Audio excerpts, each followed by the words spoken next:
ನಮಸ್ತೆ ವಿದ್ಯಾರ್ಥಿಗಳೇ, ಪ್ರಥಮ ಪಿಯುಸಿ ರಾಜ್ಯಶಾಸ್ತ್ರದ ಆನ್ಲೈನ್ ತರಗತಿಗೆ ನಿಮಗೆಲ್ಲರಿಗೂ ಸ್ವಾಗತವನ್ನು ಬಯಸುತ್ತಾ, ಕಳೆದ ತರಗತಿಯಲ್ಲಿ ನಾವು ನಿಮ್ಮ 4ನೇ ಅಧ್ಯಾಯದಲ್ಲಿ ಬರ್ತಕ್ಕಂತಹ ಸರ್ಕಾರದ ವಿಧಗಳ ಬಗ್ಗೆ ಚರ್ಚೆಯನ್ನ ನಡೆಸ್ತಾ ಇದ್ವಿ. ಸೊ ಅಲ್ಲಿ ಪ್ರಮುಖವಾಗಿ ನಿರಂಕುಶ ಸರ್ಕಾರ ಪದ್ಧತಿ ಮತ್ತು ಪ್ರಜಾಪ್ರಭುತ್ವ ಸರ್ಕಾರ ಪದ್ಧತಿ, ಅದೇ ರೀತಿಯಾಗಿ ಸಂಸದೀಯ ಮತ್ತು ಅಧ್ಯಕ್ಷೀಯ ಸರ್ಕಾರ ಪದ್ಧತಿ ಬಗ್ಗೆ ಚರ್ಚೆಯನ್ನ ನಡೆಸಿದ್ವಿ. ಸೊ ಇಂದಿನ ತರಗತಿಯಲ್ಲಿ ನಾವು ಈ ಏಕಾತ್ಮಕ ಸರ್ಕಾರ ಪದ್ಧತಿಯ ಬಗ್ಗೆ ಚರ್ಚೆಯನ್ನ ನಡೆಸೋಣ ಅಂತಕ್ಕಂಥದ್ದು.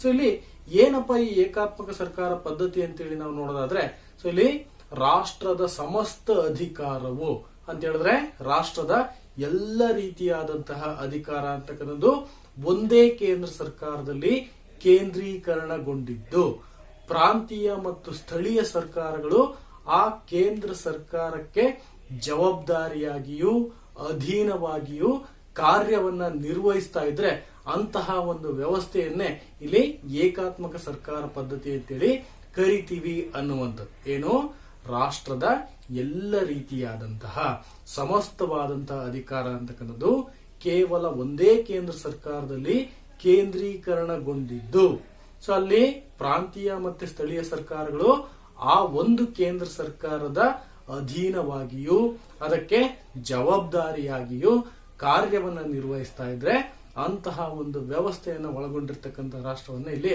ಏಕಾತ್ಮಕ ಸರ್ಕಾರ ಪದ್ಧತಿಯನ್ನ ಒಳಗೊಂಡಿರ್ತಕ್ಕಂಥ ರಾಷ್ಟ್ರ ಅಂತೇಳಿ ಕರಿತೀವಿ ಅನ್ನುವಂಥದ್ದು.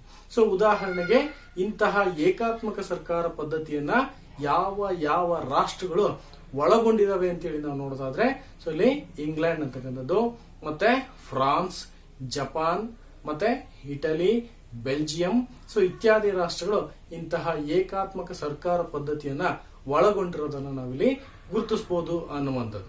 ಸೊ ಇಲ್ಲಿ ಒಂದೇ ಕೇಂದ್ರ ಸರ್ಕಾರ ಅಂತಕ್ಕಂಥದ್ದು ಸಂವಿಧಾನಬದ್ಧವಾದಂತಹ, ಶಾಸನೀಯವಾದಂತಹ ಮತ್ತೆ ಅನಿರ್ಬಂಧಿತವಾದಂತಹ ಅಧಿಕಾರವನ್ನ ಆ ಒಂದೇ ಕೇಂದ್ರ ಸರ್ಕಾರವು ಚಲಾಯಿಸುವುದರ ಮೂಲಕ ರಾಷ್ಟ್ರದ ಎಲ್ಲ ಆಡಳಿತವನ್ನ ಆ ಕೇಂದ್ರ ಸರ್ಕಾರನೇ ನೋಡ್ಕೊಳ್ಳೋದನ್ನ ನಾವಿಲ್ಲಿ ಗುರುತಿಸಬಹುದು ಅನ್ನುವಂಥದ್ದು. ಸೊ ಇಲ್ಲಿ ಈ ಒಂದೇ ಕೇಂದ್ರ ಸರ್ಕಾರ ಅಂತಕ್ಕಂಥದ್ದು ಏನಿರುತ್ತಲ್ಲ, ಸೊ ಇದು ಗೃಹ, ರಕ್ಷಣೆ, ವಿದೇಶಾಂಗ ವ್ಯವಹಾರಗಳು, ಕರೆನ್ಸಿ ಮತ್ತೆ ನಾಣ್ಯ, ಸೊ ಇತ್ಯಾದಿ ಪ್ರಮುಖ ವಿಷಯಗಳ ಮೇಲೆ ಅತ್ಯುನ್ನತವಾದಂತಹ ಸ್ವತಂತ್ರವಾದಂತಹ ಅಧಿಕಾರವನ್ನ ಚಲಾಯಿಸ್ತಾ ಇರುತ್ತೆ ಹೊರತು ಇವುಗಳ ಮೇಲೆ ಅಧಿಕಾರವನ್ನ ಚಲಾಯಿಸ್ತಕ್ಕಂಥ ಅಧಿಕಾರ ಪ್ರಾಂತೀಯ ಮತ್ತೆ ಸ್ಥಳೀಯ ಸರ್ಕಾರಗಳಿಗಾಗ್ಲಿ ಇಲ್ಲಿ ಇರೋದಿಲ್ಲ. ಸೊ ಅವು ಅಂತ ಹೇಳಿದ್ರೆ ಆ ಪ್ರಾಂತೀಯ ಮತ್ತು ಸ್ಥಳೀಯ ಸರ್ಕಾರಗಳು ಕೇವಲ ಸ್ಥಳೀಯ ವಿಷಯಗಳಾದಂತಹ ಆರೋಗ್ಯ, ಶಿಕ್ಷಣ, ಸೊ ಇಂತಹ ಇತ್ಯಾದಿ ವಿಷಯಗಳ ಮೇಲೆ ಅಧಿಕಾರವನ್ನ ಚಲಾಯಿಸಬಹುದೇ ಹೊರತು ಅವನ್ನ ಹೊರತುಪಡಿಸಿ ಅತ್ಯುನ್ನತವಾದಂತಹ ವಿಷಯಗಳಿಗೆ ಸಂಬಂಧಿಸಿದಂತೆ ಅವುಗಳಿಗೆ ಅಧಿಕಾರವನ್ನ ಚಲಾಯಿಸತಕ್ಕಂತ ಅವಕಾಶಗಳು ಇಂತಹ ವ್ಯವಸ್ಥೆಯನ್ನ ಹೊಂದಿರತಕ್ಕಂಥ ರಾಷ್ಟ್ರಗಳಲ್ಲಿ ಇಲ್ಲದೆ ಇರೋದನ್ನ ನಾವಿಲ್ಲಿ ಗುರುತಿಸಬಹುದು ಅಂತಕ್ಕಂಥದ್ದು. ಸೊ ಇಂತಹ ವ್ಯವಸ್ಥೆಯನ್ನ ಒಳಗೊಂಡಿರ್ತಕ್ಕಂತಹ ರಾಷ್ಟ್ರಗಳಲ್ಲಿ ಈ ಪ್ರಾಂತೀಯ ಮತ್ತೆ ಸ್ಥಳೀಯ ಸರ್ಕಾರಗಳು ಕೇಂದ್ರ ಸರ್ಕಾರದ ಅಧೀನದಲ್ಲಿದ್ದು ಅವು ಆ ಕೇಂದ್ರ ಸರ್ಕಾರಕ್ಕೆ ಜವಾಬ್ದಾರಿಯಾಗಿ ಈ ಪ್ರಾಂತೀಯ ಮತ್ತು ಸ್ಥಳೀಯ ಸರ್ಕಾರಗಳು ಕಾರ್ಯನಿರ್ವಹಿಸೋದನ್ನ ನಾವಿಲ್ಲಿ ಗುರುತಿಸಬಹುದು.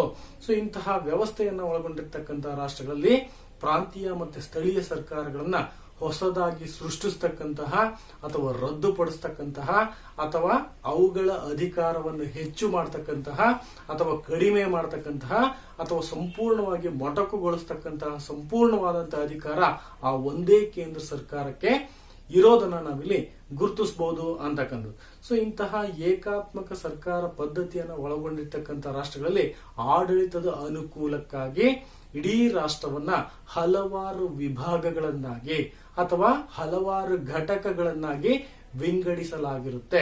ಸೊ ಇಂತಹ ವಿಭಾಗ ಮತ್ತೆ ಘಟಕಗಳನ್ನ ಇಂಗ್ಲೆಂಡ್ ನಲ್ಲಿ ಶೈರ್ಗಳು ಅಥವಾ ಬರೋಗಳು ಅಂತ ಹೇಳಿ ಕರೆದ್ರೆ, ಫ್ರಾನ್ಸ್ ನಲ್ಲಿ ಜಿಲ್ಲೆಗಳು ಅಥವಾ ಪ್ರಾಂತ್ಯಗಳು ಅಂತೇಳಿ ಕರೆಯೋದನ್ನ ನಾವಿಲ್ಲಿ ಗುರುತಿಸಬಹುದು ಅಂತಕ್ಕಂಥದ್ದು. ಸೊ ಇಲ್ಲಿ ಒಟ್ಟಾರೆಯಾಗಿ ಹೇಳ್ಬೇಕಪ್ಪ ಅಂತಂದ್ರೆ ರಾಷ್ಟ್ರದ ಎಲ್ಲ ರೀತಿಯಾದಂತಹ ಅಧಿಕಾರ ಅಂತಕ್ಕಂಥದ್ದು ಒಂದೇ ಕೇಂದ್ರ ಸರ್ಕಾರದಲ್ಲಿ ಕೇಂದ್ರೀಕರಣವಾಗಿರುತ್ತೆ. ಪ್ರಾಂತೀಯ ಮತ್ತೆ ಸ್ಥಳೀಯ ಸರ್ಕಾರಗಳು ಆ ಕೇಂದ್ರ ಸರ್ಕಾರದ ಅಧೀನದಲ್ಲಿಯೂ ಮತ್ತೆ ಅವಕ್ಕೆ ಜವಾಬ್ದಾರಿಯಾಗಿಯೂ ಕಾರ್ಯವನ್ನ ನಿರ್ವಹಿಸ್ತಾ ಇರತಕ್ಕಂತ ಒಂದು ವ್ಯವಸ್ಥೆಯನ್ನೇ ಇಲ್ಲಿ ಏಕಾತ್ಮಕ ಸರ್ಕಾರ ಪದ್ಧತಿ ಅಂತೇಳಿ ಕರಿತೀವಿ ಅನ್ನುವಂಥದ್ದು. ಹಾಗಾದ್ರೆ ಇಂತಹ ಏಕಾತ್ಮಕ ಸರ್ಕಾರ ಪದ್ಧತಿ ಅಂದ್ರೇನು ಅನ್ನೋದಕ್ಕೆ ಕೆಲವಾರು ಚಿಂತಕರು ತಮ್ಮದೇ ಅಂತ ವ್ಯಾಖ್ಯಾನಗಳನ್ನ ನೀಡಿದ್ದಾರೆ. ಸೊ ಅಂತಹ ವ್ಯಾಖ್ಯಾನಗಳು ಏನೇನು ಅಂತೇಳಿ ನಾವು ನೋಡೋದಾದ್ರೆ ಇಲ್ಲಿ ಎ.ವಿ. ಡೈಸಿರವರು ಈ ಏಕಾತ್ಮಕ ಸರ್ಕಾರ ಪದ್ಧತಿ ಅಂತ ಹೇಳಿದ್ರೆ ಏನ್ ಹೇಳ್ತಾರಪ್ಪ ಅಂತ ಹೇಳಿದ್ರೆ, ಒಂದೇ ಕೇಂದ್ರ ಸರ್ಕಾರ ಚಲಾಯಿಸುವ ಸರ್ವಶ್ರೇಷ್ಠವಾದಂತಹ ಶಾಸನಬದ್ಧವಾದಂತಹ ಅಧಿಕಾರವೇ ಏಕಾತ್ಮಕ ಸರ್ಕಾರ ಅಂತೇಳಿ ಎ.ವಿ. ಡೈಸಿರವರು ತಿಳಿಸ್ತಾರೆ ಅನ್ನುವಂಥದ್ದು. ಸೊ ಇಲ್ಲಿ ಇವ್ರ ಪ್ರಕಾರ ಈ ಒಂದೇ ಕೇಂದ್ರ ಸರ್ಕಾರದ ಕೈಯಲ್ಲಿನೇ ರಾಷ್ಟ್ರದ ಎಲ್ಲ ರೀತಿಯಾದಂತಹ ಸರ್ವಶ್ರೇಷ್ಠವಾದಂತಹ ಸಮಸ್ತವಾದಂತಹ ಅಧಿಕಾರ ಅಂತಕ್ಕಂಥದ್ದು ಕೇಂದ್ರೀಕರಣಗೊಂಡು, ಸೊ ಆ ಕೇಂದ್ರ ಸರ್ಕಾರನೇ ರಾಷ್ಟ್ರದ ಎಲ್ಲ ಆಡಳಿತವನ್ನ ನೋಡ್ಕೊಳ್ತಾ ಇರತಕ್ಕಂತಹ ಒಂದು ವ್ಯವಸ್ಥೆಯನ್ನೇ ಅಥವಾ ಒಂದು ಪದ್ಧತಿಯನ್ನೇ ಈ ಏಕಾತ್ಮಕ ಸರ್ಕಾರ ಪದ್ಧತಿ ಅಂತೇಳಿ ಎ.ವಿ. ಡೈಸಿರವರು ಹೇಳ್ತಾರೆ ಅನ್ನುವಂಥದ್ದು. ನೆಕ್ಸ್ಟ್, ಹರ್ಮನ್ ಫೈನರ್ ಅವರ ಪ್ರಕಾರ ಸರ್ಕಾರದ ಸರ್ವ ಅಧಿಕಾರವು ಒಂದೇ ಕೇಂದ್ರ ಸರ್ಕಾರದಲ್ಲಿ ಕೇಂದ್ರೀಕೃತವಾಗಿದ್ದು ಅದು ಇಡೀ ರಾಷ್ಟ್ರದಲ್ಲಿ ತನ್ನ ಅಧಿಕಾರವನ್ನು ಚಲಾಯಿಸುವುದೇ ಏಕಾತ್ಮಕ ಸರ್ಕಾರ ಅಂತೇಳಿ ಹರ್ಮನ್ ಫೈನರ್ ಅವರು ಹೇಳ್ತಾರೆ. ಸೊ ಇವರು ಸಮೇತ ಎ.ವಿ. ಡೈಸಿರವರು ಏನ್ ಹೇಳ್ತಾರಲ್ಲ ಅದನ್ನೇ ಹೇಳ್ತಕ್ಕಂಥದ್ದು. ಇಲ್ಲಿ ಸರ್ಕಾರದ ಸರ್ವ ಅಧಿಕಾರ ಅಂತಕ್ಕಂಥದ್ದು ಒಂದೇ ಕೇಂದ್ರದ ಸರ್ಕಾರದ ಕೈಯಲ್ಲಿ ಕೇಂದ್ರೀಕೃತವಾಗಿರುತ್ತೆ. ಸೊ ಆ ಕೇಂದ್ರ ಸರ್ಕಾರನೇ ರಾಷ್ಟ್ರದ ಎಲ್ಲ ರೀತಿಯಾದಂತಹ ಸರ್ವಶ್ರೇಷ್ಠವಾದಂತಹ ಅಧಿಕಾರವನ್ನ ಚಲಾಯಿಸುವುದರ ಮೂಲಕ ಇಡೀ ರಾಷ್ಟ್ರದ ಆಡಳಿತಾತ್ಮಕ ಎಲ್ಲ ರೀತಿಯಾದಂತಹ ವ್ಯವಹಾರಗಳನ್ನೇ ಆ ಕೇಂದ್ರ ಸರ್ಕಾರ ಒಂದೇ ನೋಡ್ಕೊಳ್ತಾ ಇರತಕ್ಕಂತಹ ಒಂದು ವ್ಯವಸ್ಥೆಯನ್ನೇ ಇಲ್ಲಿ ಏಕಾತ್ಮಕ ಸರ್ಕಾರ ಪದ್ಧತಿ ಅಂತೇಳಿ ಹರ್ಮನ್ ಫೈನರ್ ಅವರು ತಿಳಿಸೋದನ್ನ ನಾವಿಲ್ಲಿ ಗುರುತಿಸಬಹುದು. ನೆಕ್ಸ್ಟ್, ವಿಲ್ಲೋಬಿ ಅಂತಕ್ಕಂಥವ್ರು ಸಂವಿಧಾನದ ಎಲ್ಲಾ ಅಧಿಕಾರಗಳು ಒಂದೇ ಕೇಂದ್ರ ಸರ್ಕಾರದಲ್ಲಿ ಕೇಂದ್ರೀಕೃತವಾಗಿದ್ದು ಇಂತಹ ಕೇಂದ್ರವು ತನಗಿಷ್ಟ ಬಂದ ಹಾಗೆ ಪ್ರಾಂತ್ಯಗಳಿಗೆ ಅಧಿಕಾರವನ್ನು ಹಂಚುವ ವ್ಯವಸ್ಥೆಯನ್ನು ಏಕಾತ್ಮಕ ಸರ್ಕಾರ ಎಂದು ಕರೆಯುತ್ತೇವೆ ಅಂತೇಳಿ ವಿಲ್ಲೋಬಿರವರು ತಿಳಿಸ್ತಾರೆ. ಸೊ ಇಲ್ಲಿ ಇವರ ಪ್ರಕಾರ ರಾಷ್ಟ್ರದ ಸಂವಿಧಾನಬದ್ಧವಾದಂತಹ ಅಧಿಕಾರ ಅಂತಕ್ಕಂಥದ್ದು ಒಂದೇ ಕೇಂದ್ರ ಸರ್ಕಾರದಲ್ಲಿ ಕೇಂದ್ರೀಕರಣವಾಗಿರುತ್ತೆ. ಸೊ ಇದು ಏನ್ ಮಾಡುತ್ತೆ, ಅದು ರಾಷ್ಟ್ರದ ಆಡಳಿತದ ಅನುಕೂಲಕ್ಕಾಗಿ ವಿವಿಧ ಪ್ರಾಂತ್ಯಗಳನ್ನ ಘಟಕಗಳನ್ನ ಅಥವಾ ಸ್ಥಳೀಯ ಸರ್ಕಾರಗಳನ್ನ ಸೃಷ್ಟಿ ಮಾಡಿರುತ್ತೆ. ಸೊ ಅಂತಹ ಪ್ರಾಂತ್ಯ ಮತ್ತು ಸ್ಥಳೀಯ ಸರ್ಕಾರಗಳಿಗೆ ತನಗಿಷ್ಟ ಬಂದಂತೆ ಅಧಿಕಾರವನ್ನ ಹಂಚುವ ಅಥವಾ ಮೊಟಕುಗೊಳಿಸುವ ಅಥವಾ ಹೊಸದಾದಂತಹ ಪ್ರಾಂತೀಯ ಮತ್ತು ಸ್ಥಳೀಯ ಸರ್ಕಾರಗಳನ್ನು ಸೃಷ್ಟಿಸುವ ಅಥವಾ ರದ್ದುಪಡಿಸತಕ್ಕಂತಹ ಎಲ್ಲ ರೀತಿಯಾದಂತಹ ಅಧಿಕಾರವನ್ನ ಆ ಕೇಂದ್ರ ಸರ್ಕಾರ ಒಂದೇ ಪಡೆದುಕೊಂಡಿರುತ್ತೆ. ಸೊ ಅಂತಹ ಒಂದು ವ್ಯವಸ್ಥೆ ಇರತಕ್ಕಂತಹ ಒಂದು ಆ ಸರ್ಕಾರ ಪದ್ಧತಿಯನ್ನೇ ಇಲ್ಲಿ ಏಕಾತ್ಮಕ ಸರ್ಕಾರ ಪದ್ಧತಿ ಅಂತೇಳಿ ವಿಲ್ಲೋಬಿರವರು ಕರೆದಿರೋದನ್ನ ನಾವಿಲ್ಲಿ ಗುರುತಿಸಬಹುದು ಅನ್ನುವಂಥದ್ದು. ಸೊ ಇಲ್ಲಿ ಒಟ್ಟಾರೆಯಾಗಿ ಈ ಏಕಾತ್ಮಕ ಸರ್ಕಾರ ಪದ್ಧತಿ ಅಂತ ಹೇಳಿದ್ರೆ ಏನಪ್ಪಾ ಅಂತಂದ್ರೆ ರಾಷ್ಟ್ರದ ಎಲ್ಲ ರೀತಿಯಾದಂತಹ ಸಮಸ್ತವಾದಂತಹ ಅಧಿಕಾರ ಅಂತಕ್ಕಂಥದ್ದು ಒಂದೇ ಕೇಂದ್ರ ಸರ್ಕಾರದಲ್ಲಿ ಕೇಂದ್ರೀಕರಣಗೊಂಡಿದ್ದು ಪ್ರಾಂತೀಯ ಮತ್ತೆ ಸ್ಥಳೀಯ ಸರ್ಕಾರಗಳು ಆ ಕೇಂದ್ರ ಸರ್ಕಾರಕ್ಕೆ ಜವಾಬ್ದಾರಿಯಾಗಿಯೂ ಅದಕ್ಕೆ ಅಧೀನವಾಗಿಯೂ ಕಾರ್ಯವನ್ನು ನಿರ್ವಹಿಸ್ತಾ ಇರತಕ್ಕಂತಹ ಒಂದು ವ್ಯವಸ್ಥೆಯನ್ನೇ ಇಲ್ಲಿ ಏಕಾತ್ಮಕ ಸರ್ಕಾರ ಪದ್ಧತಿ ಅಂತೇಳಿ ಕರಿತೀವಿ ಅಂತಕ್ಕಂಥದ್ದು. ಸೊ ಹಾಗಾದ್ರೆ ಇಂತಹ ಏಕಾತ್ಮಕ ಸರ್ಕಾರ ಪದ್ಧತಿ ಅಂತಕ್ಕಂಥದ್ದು ಯಾವ ಯಾವ ಗುಣಲಕ್ಷಣಗಳನ್ನ ಒಳಗೊಂಡಿದೆ ಅಂತೇಳಿ ನಾವು ನೋಡೋದಾದ್ರೆ, ಸೊ ಇಲ್ಲಿ ಫಸ್ಟ್ ಒನ್ ಅಧಿಕಾರ ಕೇಂದ್ರೀಕರಣ ಅಂತಕ್ಕಂಥದ್ದು. ಸೊ ಈ ಏಕಾತ್ಮಕ ಸರ್ಕಾರ ಪದ್ಧತಿಯನ್ನು ಹೊಂದಿರತಕ್ಕಂಥ ರಾಷ್ಟ್ರಗಳಲ್ಲಿ ರಾಷ್ಟ್ರದ ಎಲ್ಲ ರೀತಿಯಾದಂತಹ ಸಮಸ್ತವಾದಂತಹ ಅಧಿಕಾರ ಅಂತಕ್ಕಂಥದ್ದು ಕೇಂದ್ರ ಸರ್ಕಾರದ ಒಂದರಲ್ಲಿಯೇ ಕೇಂದ್ರೀಕರಣ ಆಗಿರೋದನ್ನ ನಾವಿಲ್ಲಿ ಗುರುತಿಸಬಹುದು. ಸೊ ಇಲ್ಲಿ ಶಾಸನೀಯವಾದಂತಹ, ಕಾರ್ಯಾಂಗೀಯವಾದಂತಹ ಮತ್ತೆ ನ್ಯಾಯಿಕವಾದಂತಹ ಎಲ್ಲ ರೀತಿಯ ಅಧಿಕಾರಗಳನ್ನ ಆ ಒಂದೇ ಕೇಂದ್ರ ಸರ್ಕಾರವೇ ಚಲಾಯಿಸುವುದನ್ನ ನಾವಿಲ್ಲಿ ಗುರುತಿಸಬಹುದು. ಸೊ ಇಲ್ಲಿ ಕೇಂದ್ರ ಸರ್ಕಾರ ಚಲಾಯಿಸತಕ್ಕಂಥ ಅಧಿಕಾರ ಅಂತಕ್ಕಂಥದ್ದು ಇದು ಅನಿರ್ಬಂಧಿತವು ಮತ್ತೆ ಪ್ರಶ್ನಿಸಲಾಗದಂತಹ ಅಧಿಕಾರವಾಗಿರುತ್ತೆ. ಸೊ ಇಂತಹ ಕೇಂದ್ರ ಸರ್ಕಾರದ ಅಧಿಕಾರವನ್ನ ರಾಜ್ಯಗಳಿಗಾಗ್ಲಿ ಅಥವಾ ಪ್ರಾಂತ್ಯಗಳಿಗಾಗ್ಲಿ ಅಥವಾ ಸ್ಥಳೀಯ ಸರ್ಕಾರಗಳಿಗಾಗ್ಲಿ ವಿಭಜಿಸಲಿಕ್ಕೆ ಇಲ್ಲಿ ಅವಕಾಶ ಇಲ್ಲದೆ ಇರೋದನ್ನ ನಾವಿಲ್ಲಿ ಗುರುತಿಸಬಹುದು. ಸೊ ಇಲ್ಲಿ ರಾಷ್ಟ್ರದ ಎಲ್ಲ ರೀತಿಯಾದಂತಹ ಆಡಳಿತವನ್ನ ಮತ್ತೆ ರಾಷ್ಟ್ರದಲ್ಲಿ ಇರತಕ್ಕಂಥ ಎಲ್ಲ ರೀತಿಯಾದಂತಹ ಅಧಿಕಾರವನ್ನ ಆ ಒಂದೇ ಕೇಂದ್ರ ಸರ್ಕಾರವೇ ಚಲಾಯಿಸೋದನ್ನ ನಾವಿಲ್ಲಿ ಗುರುತಿಸಬಹುದು ಅನ್ನುವಂಥದ್ದು. ಸೊ ಇದ್ರ ಜೊತೆಗೆ ಸೊ ಅಲ್ಲಿ ಏನೇ ಅಧಿಕಾರಗಳು ಚಲಾವಣೆ ಆದರೂ ಸಮೇತ ಆ ಅಧಿಕಾರ ಚಲಾವಣೆಗೆ ಉಗಮ ಸ್ಥಾನ ಯಾವ್ದಾಗಿರುತ್ತಪ್ಪ ಅಂತ ಹೇಳಿದ್ರೆ ಆ ಒಂದೇ ಕೇಂದ್ರ ಸರ್ಕಾರ ಆಗಿರೋದನ್ನ ನಾವಿಲ್ಲಿ ಗಮನಿಸಬಹುದು. ನೆಕ್ಸ್ಟ್ ಸೆಕೆಂಡ್ ಒನ್ ಯಾವಪ್ಪ ಅಂತ ಹೇಳಿದ್ರೆ ಕೇಂದ್ರದಿಂದ ಸೃಷ್ಟಿಸಲ್ಪಟ್ಟ ಘಟಕಗಳು ಅಂತಕ್ಕಂಥದ್ದು. ಸೊ ಇಲ್ಲಿ ಈ ಏಕಾತ್ಮಕ ಸರ್ಕಾರ ಪದ್ಧತಿಯನ್ನು ಒಳಗೊಂಡಿರ್ತಕ್ಕಂತಹ ರಾಷ್ಟ್ರಗಳಲ್ಲಿ ರಾಷ್ಟ್ರದ ಆಡಳಿತದ ಅನುಕೂಲಕ್ಕಾಗಿ ಇಡೀ ರಾಷ್ಟ್ರವನ್ನ ವಿವಿಧ ವಿಭಾಗಗಳನ್ನಾಗಿ ಅಥವಾ ಘಟಕಗಳನ್ನಾಗಿ ಹಂಚಲಾಗಿರುತ್ತೆ.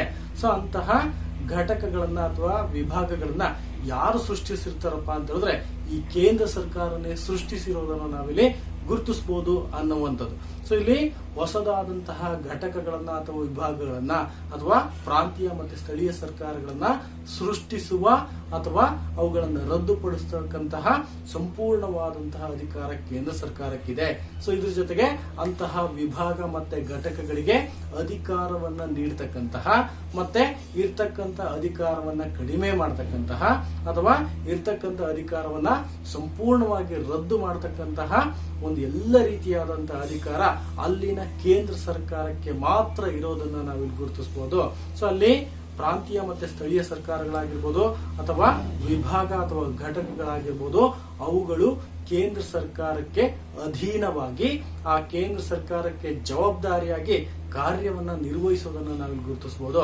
ಸೊ ಹಂಗಾಗಿ ಇಂತಹ ಏಕಾತ್ಮಕ ಸರ್ಕಾರ ಪದ್ಧತಿಯನ್ನು ಒಳಗೊಂಡಿರ್ತಕ್ಕಂತಹ ರಾಷ್ಟ್ರಗಳಲ್ಲಿ ಘಟಕಗಳು ಅಥವಾ ವಿಭಾಗಗಳು ಅಂತಕ್ಕಂಥವು ಅಥವಾ ಪ್ರಾಂತೀಯ ಮತ್ತೆ ಸ್ಥಳೀಯ ಸರ್ಕಾರಗಳು ಅಂತಕ್ಕಂಥವು ಅವು ಕೇಂದ್ರದಿಂದ ಸೃಷ್ಟಿಯಾಗಿರೋದನ್ನ ನಾವಿಲ್ಲಿ ಗಮನಿಸಬಹುದು ಅಂತಕ್ಕಂಥದ್ದು. ನೆಕ್ಸ್ಟ್ ಮೂರನೇದಪ್ಪ ಅಂತಂದ್ರೆ ಪ್ರಬಲ ಏಕಕೇಂದ್ರ ಸರ್ಕಾರ ಅಂತಕ್ಕಂಥ.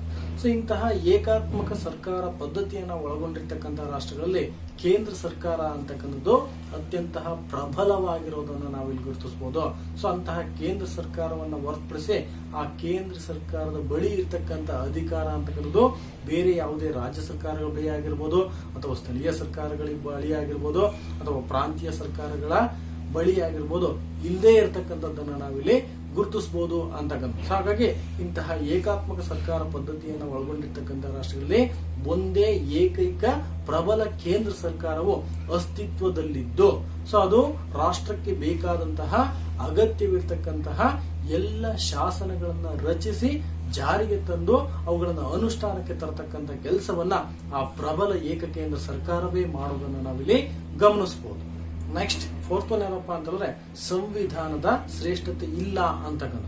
ಸೊ ಅಂತ ಹೇಳಿದ್ರೆ ಇಂತಹ ಏಕಾತ್ಮಕ ಸರ್ಕಾರ ಪದ್ಧತಿಯನ್ನ ಒಳಗೊಂಡಿರ್ತಕ್ಕಂಥ ರಾಷ್ಟ್ರಗಳಲ್ಲಿ ಸಂವಿಧಾನ ಅಂತಕ್ಕಂಥದ್ದು ಶ್ರೇಷ್ಠತೆಯನ್ನ ಪಡೆದಿಲ್ಲದೆ ಇರೋದನ್ನ ನಾವಿಲ್ಲಿ ಗುರುತಿಸಬಹುದು. ಸೊ ಯಾಕಪ್ಪ ಅಂತ ಹೇಳಿದ್ರೆ ಇಲ್ಲಿ ಪ್ರಾಂತೀಯ ಸರ್ಕಾರಗಳು ಅಂತಕ್ಕಂಥವು ಕೇಂದ್ರ ಸರ್ಕಾರದಿಂದ ಸೃಷ್ಟಿಯಾಗಿರ್ತವೆ ಹೊರತು ಸಂವಿಧಾನದಿಂದ ಸೃಷ್ಟಿಯಾಗಿರೋದಿಲ್ಲ. ಸೊ ಇದ್ರ ಜೊತೆಗೆ ಇವುಗಳ ಅಧಿಕಾರ ಅಂತಕ್ಕಂಥದ್ದು ಕೇಂದ್ರ ಸರ್ಕಾರದಿಂದ ಹಂಚಿಕೆಯಾಗಿರುತ್ತೆ ಹೊರತು ಯಾವುದೇ ಸಂವಿಧಾನದ ಮೂಲ ಅಧಿಕಾರ ವ್ಯಾಪ್ತಿಯಿಂದ ಹಂಚಿಕೆಯಾಗಿಲ್ಲದೆ ಇರೋದನ್ನ ನಾವಿಲ್ಲಿ ಗುರುತಿಸಬಹುದು. ಸೊ ಹಂಗಾಗಿ ಇಂತಹ ಏಕಾತ್ಮಕ ಸರ್ಕಾರ ಪದ್ಧತಿಯನ್ನು ಒಳಗೊಂಡಿರ್ತಕ್ಕಂಥ ರಾಷ್ಟ್ರಗಳಲ್ಲಿ ಸಂವಿಧಾನಕ್ಕೆ ಇಲ್ಲಿ ಯಾವುದೇ ರೀತಿಯಾದಂತಹ ಮನ್ನಣೆಗಳು ಇಲ್ಲದೆ ಇರೋದನ್ನು ನಾವಿಲ್ಲಿ ಗುರುತಿಸಬಹುದು ಅಂತಕ್ಕಂಥ. ಸೊ ಹಾಗಾಗಿ ಇಂತಹ ಏಕಾತ್ಮಕ ವ್ಯವಸ್ಥೆಯನ್ನ ಒಳಗೊಂಡಿರ್ತಕ್ಕಂತಹ ರಾಷ್ಟ್ರಗಳಲ್ಲಿ ಸಂವಿಧಾನ ಶ್ರೇಷ್ಠತೆಯನ್ನ ಪಡೆಯುವುದರ ಬದಲಾಗಿ ಆ ರಾಷ್ಟ್ರದ ಶಾಸಕಾಂಗ ಅಥವಾ ಪಾರ್ಲಿಮೆಂಟ್ ಅಂತಕ್ಕಂಥದ್ದು ಅತ್ಯಂತ ಹೆಚ್ಚಿನ ರೀತಿಯಾದಂತಹ ಶ್ರೇಷ್ಠತೆಯನ್ನ ಪಡೆದಿರೋದನ್ನ ನಾವಿಲ್ಲಿ ಗುರುತಿಸಬಹುದು ವಿದ್ಯಾರ್ಥಿಗಳೇ. ನೆಕ್ಸ್ಟ್ ಇಲ್ಲಿ ಐದನೇದಾದಪ್ಪ ಅಂತ ಹೇಳಿದ್ರೆ ಈ ಸಂವಿಧಾನ ಅಂತಕ್ಕಂಥದ್ದು ಲಿಖಿತ ಅಥವಾ ಅಲಿಖಿತ ಮತ್ತು ಅಪ್ರಸ್ತುತ ಅಂತಕ್ಕಂಥ.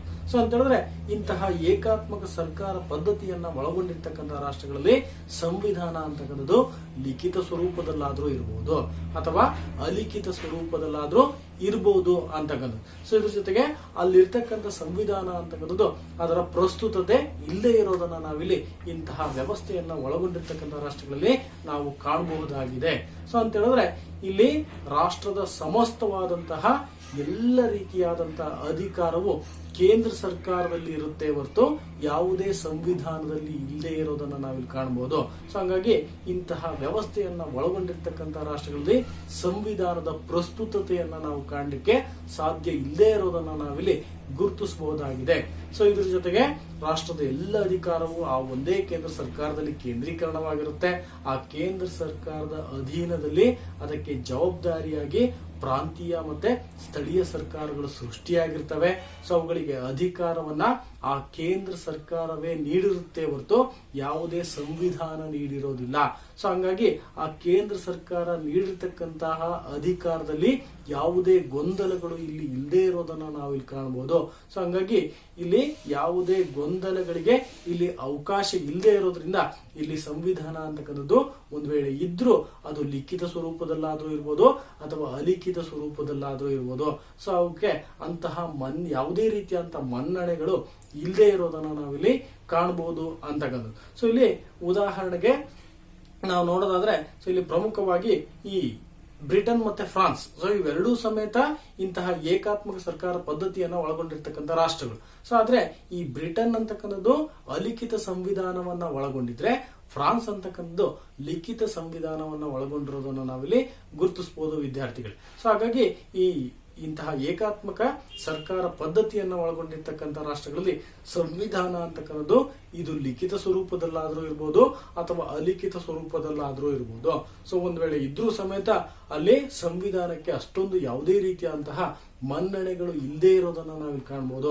ಯಾಕಪ್ಪ ಅಂತಂದ್ರೆ ರಾಷ್ಟ್ರದ ಎಲ್ಲ ರೀತಿಯಾದಂತಹ ಅಧಿಕಾರಗಳು ಒಂದೇ ಕೇಂದ್ರ ಸರ್ಕಾರದಲ್ಲಿ ಕೇಂದ್ರೀಕರಣವಾಗಿರ್ತವೆ. ಸೊ ಅದು ಹೇಗೆ ಬೇಕೋ ಹಾಗೆ ಪ್ರಾಂತ್ಯಗಳನ್ನ ಸ್ಥಳೀಯ ಸರ್ಕಾರಗಳನ್ನ ಸೃಷ್ಟಿ ಮಾಡಿಕೊಳ್ಳುತ್ತೆ, ಅವುಗಳಿಗೆ ಅಧಿಕಾರವನ್ನ ಹಂಚಿಕೆ ಮಾಡುತ್ತೆ. ಸೊ ಹಂಗಾಗಿ ಇಲ್ಲಿ ಪ್ರಬಲ ಏಕಕೇಂದ್ರ ಸರ್ಕಾರ ಕಾರ್ಯವನ್ನ ನಿರ್ವಹಿಸ್ತಾ ಇರೋದ್ರಿಂದ ಇಲ್ಲಿ ಸಂವಿಧಾನ ಅಂತಕ್ಕಂಥದ್ದು ಗೌಣವಾಗಿರೋದನ್ನ ನಾವಿಲ್ಲಿ ಗುರುತಿಸಬಹುದು. ನೆಕ್ಸ್ಟ್ ಇಲ್ಲಿ ಆರನೇ ಯಾವ್ದಪ್ಪ ಅಂತಂದ್ರೆ ವಿಶೇಷ ನ್ಯಾಯಾಲಯ ಅಂತಕ್ಕಂಥದ್ದು ಅನಗತ್ಯ ಅಂತಕ್ಕಂಥದ್ದು. ಸೊ ಅಂತ ಹೇಳಿದ್ರೆ ಇಂತಹ ಏಕಾತ್ಮಕ ಸರ್ಕಾರ ಪದ್ಧತಿಯನ್ನು ಒಳಗೊಂಡಿರ್ತಕ್ಕಂಥ ರಾಷ್ಟ್ರಗಳಲ್ಲಿ ವಿಶೇಷ ನ್ಯಾಯಾಲಯದ ಅವಶ್ಯಕತೆ ಇಲ್ಲದೆ ಇರೋದನ್ನ ನಾವಿಲ್ಲಿ ಗುರುತಿಸಬಹುದು ವಿದ್ಯಾರ್ಥಿಗಳು. ಸೊ ಇಲ್ಲಿ ಯಾಕಪ್ಪ ಅಂತ ಹೇಳಿದ್ರೆ ಈ ಏಕಾತ್ಮಕ ಸರ್ಕಾರ ಪದ್ಧತಿಯನ್ನು ಒಳಗೊಂಡಿರ್ತಕ್ಕಂಥ ರಾಷ್ಟ್ರಗಳಲ್ಲಿ ರಾಷ್ಟ್ರದ ಎಲ್ಲ ಅಧಿಕಾರವು ಒಂದೇ ಕೇಂದ್ರ ಸರ್ಕಾರದಲ್ಲಿ ಕೇಂದ್ರೀಕರಣವಾಗಿರುತ್ತೆ.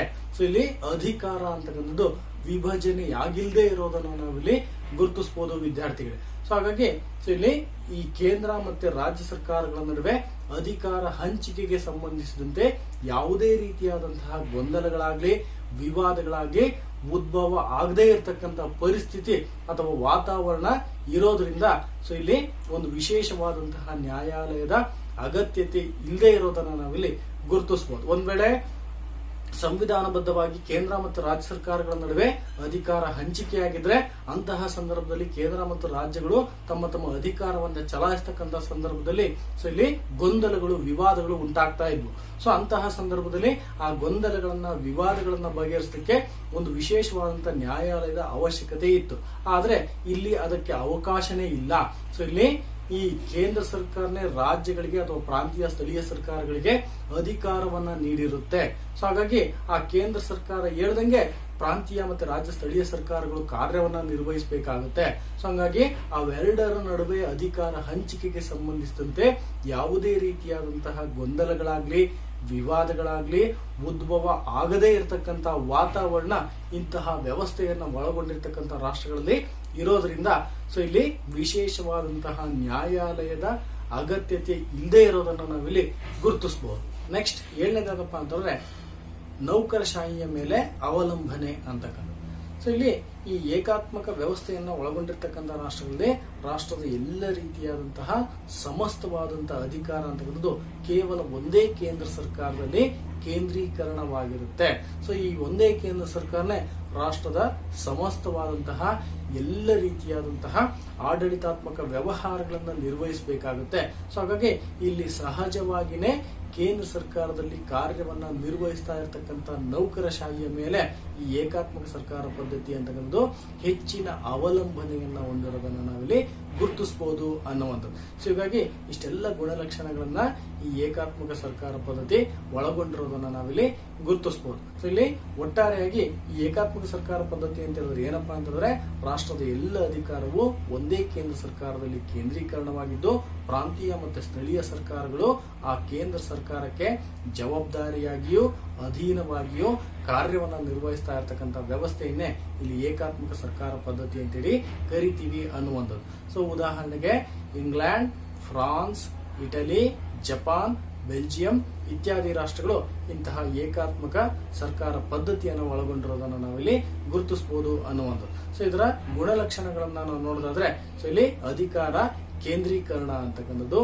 ಮತ್ತೆ ಕೇಂದ್ರದಿಂದ ಸೃಷ್ಟಿಸಲ್ಪಟ್ಟಂತಹ ಘಟಕಗಳು ಅಂತಕ್ಕಂಥದ್ದು, ಪ್ರಬಲ ಏಕಕೇಂದ್ರ ಸರ್ಕಾರ ಅನ್ನುವಂಥದ್ದು, ಸಂವಿಧಾನದ ಶ್ರೇಷ್ಠತೆ ಇಲ್ಲದೆ ಇರೋದನ್ನು ನಾವಿಲ್ಲಿ ಕಾಣಬಹುದು. ಮತ್ತೆ ಸಂವಿಧಾನ ಅಂತಕ್ಕಂಥದ್ದು ಲಿಖಿತ ಸ್ವರೂಪದಲ್ಲಿರ್ಬೋದು ಅಥವಾ ಅಲಿಖಿತ ಸ್ವರೂಪದಲ್ಲಿರ್ಬೋದು. ಮತ್ತೆ ಆ ಲಿಖಿತ ಮತ್ತೆ ಅಲಿಖಿತ ಸ್ವರೂಪದಲ್ಲಿದ್ರೂ ಸಮೇತ ಅದು ಅಪ್ರಸ್ತುತವಾಗಿರುವುದನ್ನು ನಾವಿಲ್ಲಿ ಕಾಣಬಹುದು. ಸೊ ಇದ್ರ ಜೊತೆಗೆ ವಿಶೇಷ ನ್ಯಾಯಾಲಯದ ಅವಶ್ಯಕತೆ ಇಲ್ಲಿ ಇಲ್ಲದೆ ಇರೋದನ್ನು ನಾವಿಲ್ಲಿ ಕಾಣಬಹುದು. ಸೊ ಇದ್ರ ಜೊತೆಗೆ ಈ ಏಕಾತ್ಮಕ ಸರ್ಕಾರ ಪದ್ಧತಿ ಅಂತಕ್ಕಂಥದ್ದು ಇದು ನೌಕರಶಾಹಿಯ ಮೇಲೆ ಅತ್ಯಂತ ಹೆಚ್ಚಿನ ಅವಲಂಬನೆಯನ್ನು ಹೊಂದಿರೋದನ್ನು ನಾವಿಲ್ಲಿ ಗುರುತಿಸಬಹುದು ಅನ್ನುವಂಥದ್ದು. ಸೊ ಮುಂದಿನ ತರಗತಿಯಲ್ಲಿ ನಾವು ಈ ಸಂಯುಕ್ತ ಸರ್ಕಾರ ಪದ್ಧತಿಯ ಬಗ್ಗೆ ಚರ್ಚಿಸೋಣ ವಿದ್ಯಾರ್ಥಿಗಳೇ.